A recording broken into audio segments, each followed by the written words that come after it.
এবাৰ ভগৱান গৌতম বুদ্ধই গছৰ তলত তেওঁৰ শিষ্যসকলৰ সৈতে বহি আছিল। তেনেতে এজন শিষ্যই তেখেতক সুধিলে যে খঙক কেনেকৈ দমন কৰিব পাৰি।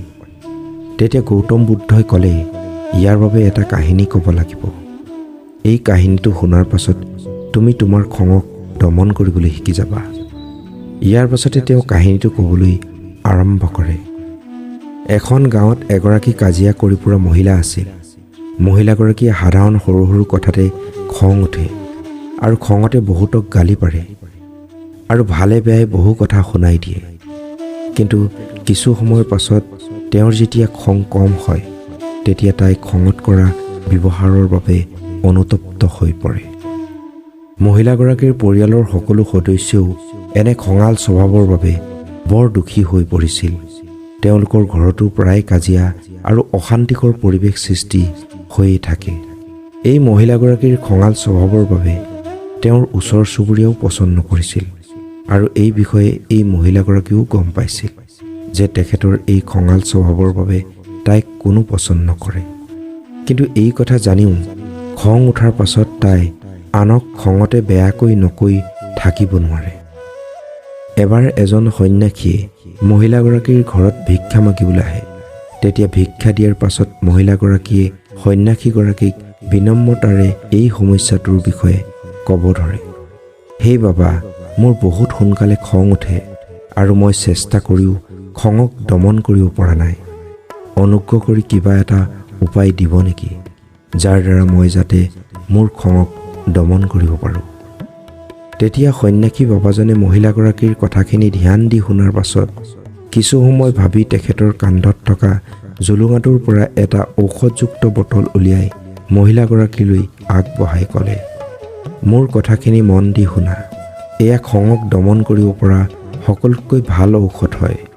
এতিয়াৰ পৰা যেতিয়াই খং উঠে আৰু কাৰোবাক বেয়াকৈ গালি পাৰিবলৈ মন যায়, তেতিয়াই 4 টোপালমান ঔষধ জিভাখনত ল'বা আৰু কমেও 10 মিনিটমান মুখখন বন্ধ কৰি ৰাখিবা।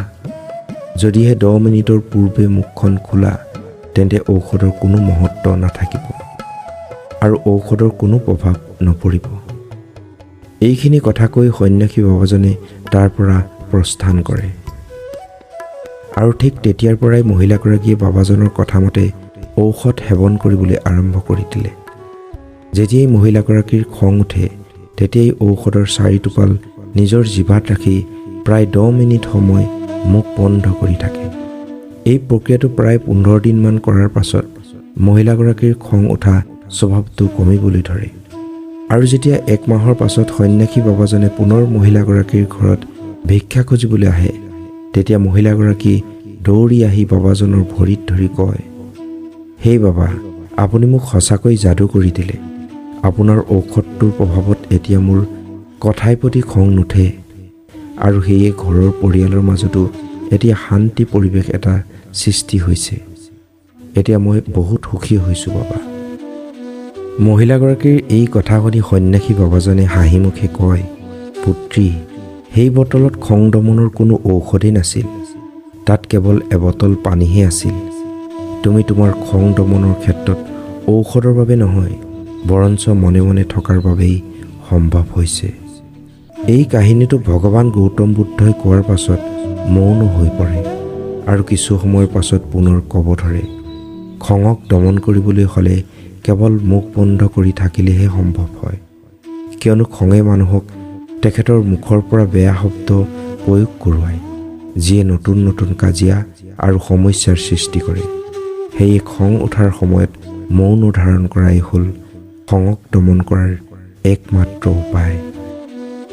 বন্ধুসকল, আমি আমাৰ লাইফটোত সৰু সৰু কথাতে খং উঠোঁ, নিজৰ বিবেক নষ্ট কৰোঁ আৰু শেষত পস্তাব লগা হয়। যদিহে খং নকৰিলোঁ হয়, তেন্তে এনে নহ'ল হয় বুলি অনুতপ্ত হওঁ। যেতিয়া এজন মানুহ খং কৰে, তেতিয়া তেওঁৰ মগজুৱে কাম কৰিবলৈ বন্ধ কৰি দিয়ে। যদিহে আমি খঙৰ এই কেইমুহূৰ্তমানৰ সময় মৌনতা অৱলম্বন কৰোঁ, তেতিয়া জীৱনৰ বহু কাজিয়া আৰু সমস্যা সৃষ্টি হোৱাৰ পূৰ্বে অন্ত কৰিব পাৰিম।